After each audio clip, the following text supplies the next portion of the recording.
Alors, nous allons maintenant calculer l'aire de polygone décomposable. Pour ce faire, prenons par exemple le polygone qui est donné dans l'exercice 8A dans votre cahier de point de mire là.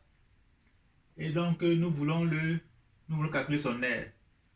Alors, on peut commencer par décomposer ce polygone là en traçant une ligne là comme ça. On le décompose comme ça. Du coup, on obtient cette partie là qui est là. Ok? Donc, on obtient un trapèze là.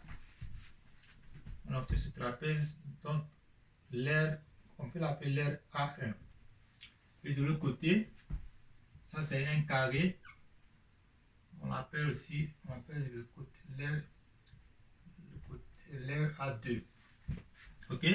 Alors, pour ce trapèze là, nous avons la grande base qui est 5,2. Voyez, c'est cette mesure là, c'est 5,2. Multiplié, donc la grande base est 5,2. La petite base qui est 2,1. Et cette mesure là, c'est la hauteur. Donc ça, c'est la hauteur. C'est égal alors à 9,4 moins 5,2. Ça, c'est 5,2. Ok? 5,2. Donc ça va être 9,4 moins 5,2. Ça nous donne alors 4,2. Ok? Alors, donc, est-ce qu'on voit tout ça? Mais je crois qu'on voit tout. Est-ce que tout rentre là?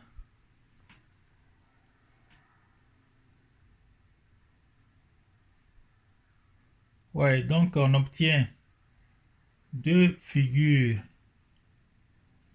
Un trapèze d'abord, et puis un carré. Et donc la grande base du trapèze, c'est 5,2 cm. Tout en centimètres là, toutes les mesures sont en centimètres. Centimètres ici. Centimètres, tout en centimètres. Ok. Donc la grande base c'est 5,2 cm, la petite base c'est 2,1 cm. Et la hauteur c'est cette partie-là qui reste, donc quand on enlève 5,2, donc ça fait 4,2 cm ici. Alors, maintenant que nous avons des figures, des polygones plus simples à calculer, dont on peut calculer maintenant l'aire, donc on va calculer les aires du trapèze et du carré, et ensuite on va les additionner ensemble pour trouver l'aire de notre polygone. Ça marche? Alors, maintenant on peut donc appliquer les formules simples qu'on connaît là pour le trapèze. L'aire s'obtient l'aire A1 égale à donc base, la grande base plus la petite base. Grande base 5,2 plus la petite base 2,1 divisé par 2. Donc 5,2 plus 2,1 divisé par 2. Non, 5, grande base plus petite base multiplié par hauteur divisé par 2. Donc la hauteur d'abord divisé par 2. Donc ça fait 5,2 plus 2,1 le tout multiplié par 4,2 divisé par 2. Ça nous donne 15,33 cm². Et pour le carré, c'est côté au carré. Donc côté fois côté, ça fait 5,2 fois 5,2, ça fait 27,04 cm². Alors maintenant, on va additionner les deux aires là, 15,33 et 27,004 pour obtenir donc l'aire de notre polygone décomposable. Ok?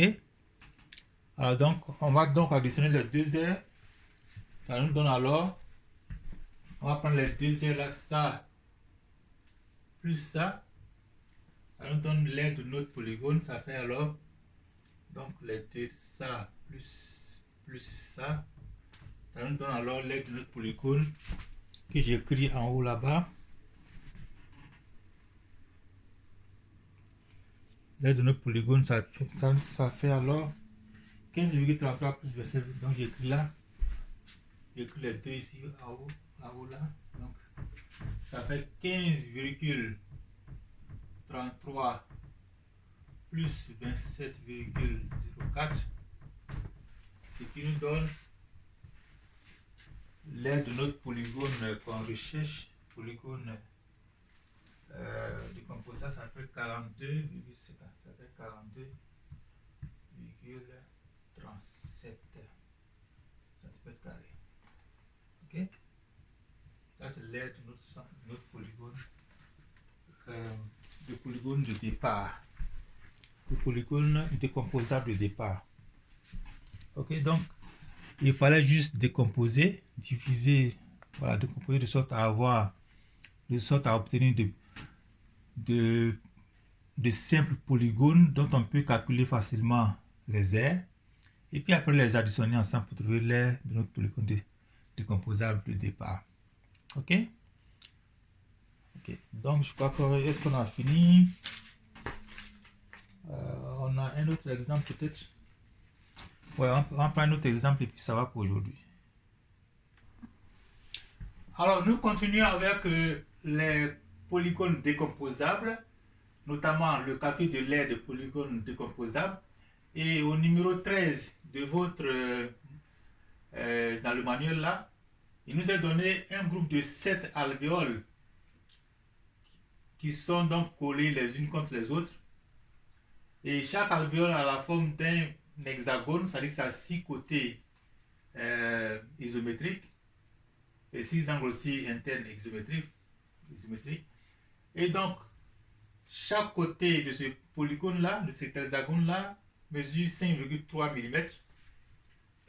Et la longueur entre les deux extrêmes-là, entre ce côté et puis ce côté, donc c'est donné aussi, c'est égal à 2,76 cm. Est-ce qu'on voit tout ça? Est-ce qu'on voit tout ça? Voilà, je vais abaisser un peu.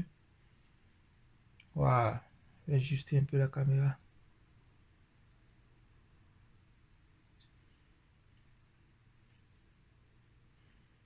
Donc déjà, je disais que le côté d'une alvéole à forme d'hexagone, c'est 5,8 mm. Et la distance entre ce côté et puis ce côté-là, entre les deux extrêmes, ça fait 2,76 cm, ce qui fait 27,6 mm. Ok, c'est nécessaire de convertir en millimètres parce que ici on est en millimètres, soit on convertit en millimètres ou bien en centimètres. Donc ici, moi, j'ai choisi de convertir le tout en millimètres. Alors, comment procéder? La stratégie est que d'abord, on va se focaliser sur une seule alvéole. Ok? Pour ce faire, puisqu'on connaît la distance entre les deux, entre le groupe de 3 ici là, entre ces deux extrêmes, il y a 3 alvéoles. Vous voyez? 1, 2, 3 alvéoles. Et donc la distance entre les deux côtés là, entre la distance sur ces 3 alvéoles, ça fait 2,76, ça fait 27,6 mm. Donc déjà, ça veut dire que, ça nous donne une idée qu'on pourrait calculer la distance entre les deux bases d'une seule alvéole. Parce qu'il y en a 3, sur ces 3 là, ça fait 27,6 mm. Donc, si je divise le tout par 3, j'obtiens alors la distance entre les deux bases d'une seule alvéole. D'accord? Parce que ça fait, c'est 3 fois ce morceau-là, 3 fois un seul morceau, c'est ce qui fait 27,6 mm. Donc, je divise ça par 3, je trouve alors la distance entre deux bases d'une seule alvéole qui est égale à 27,6 divisé par 3, ça fait 9,2 mm. Ok? Or, la distance entre les deux bases là, ça fait la somme de deux apothèmes, n'est-ce pas? Parce que de là à là, si on dessine comme ça, on va voir clairement.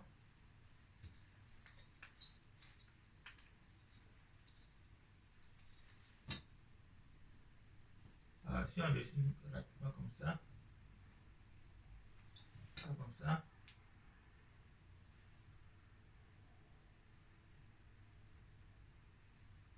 voilà, donc comme ça aussi, On a les 6 triangles isométriques qui sont là. Bon. On voit les 6 triangles isométriques. Ah, pas comme ça. On voit pas bien. On va bien dessiner là. Donc, si on dessine bien là, on pourrait voir que tous les triangles sont isométriques et que donc de là à là, ça c'est une apothème. Et de là à là aussi, ça fait une apothème. Donc, ça fait 2 apothèmes là. Ça c'est l'apothème qui forme un angle droit ici. Ça c'est une autre apothème qui forme un angle droit. Donc, cette distance, ça fait 2 apothèmes. Alors, c'est pour ça que pour trouver la mesure d'une seule apothème, on divise cette distance là, ce qu'on vient d'obtenir là, la distance là entre les 2 bases, c'est-à-dire le 9,2 mm, on divise tout ça par 2 aussi pour trouver la mesure de l'apothème. Ok, ce qui est là, je ne sais pas si ça se voit dans la caméra, je vais vérifier.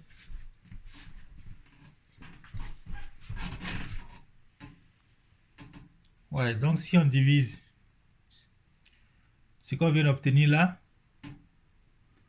on a obtenu 9,2 mm en bas là.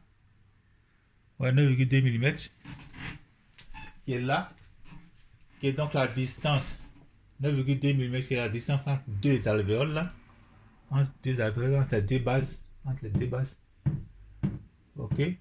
Entre les 2 bases là, il y a aussi 2 apothèmes, une apothème, une autre apothème.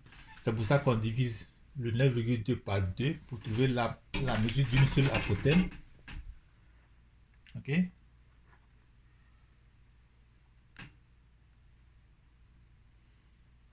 On trouve l'apothème. Donc la mesure d'une apothème, la mesure de l'apothème avec A égale à 9,2 par 2, ça fait 4,6 mm. Et donc on peut calculer l'aire d'une seule alvéole, c'est-à-dire l'aire de tout ça, l'aire d'une seule alvéole là, en appliquant la mesure en appliquant la définition périmètre multiplié par l'apothème divisé par 2, ou alors le périmètre c'est le nombre de côtés fois la mesure de côté fois l'apothème divisé par 2. Est-ce que ça se voit? Oui, tout se voit. Ok.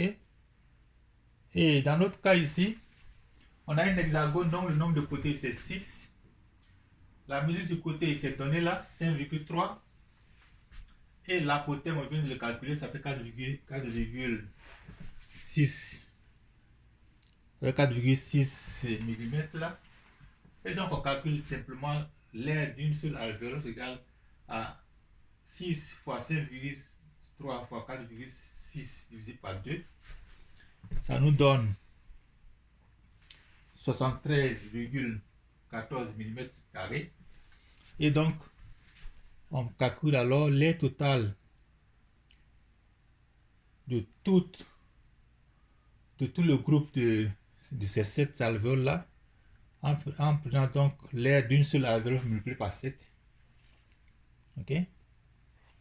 Donc l'aire d'une seule alvéole, ça fait A1 égale à 73,14 mm².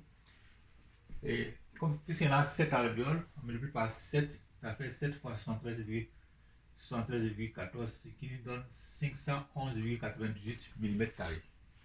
Ok. Donc ça c'est l'aire totale de ce groupe d'alvéoles là. Ok. Et l'aire totale de ce groupe d'alvéoles qui est là. Voilà ce qu'on cherchait. Ok. Donc c'est assez intéressant, c'était un problème assez intéressant. Voilà, juste raisonner de cette façon-là, et puis bon, voilà. Et avec ça, s'achève alors notre leçon, notre deuxième leçon de la semaine du 19. Et donc, voilà. On passe à... Bon, donc, je vous souhaite une très bonne semaine d'études, et puis bon, voilà. On est à plus.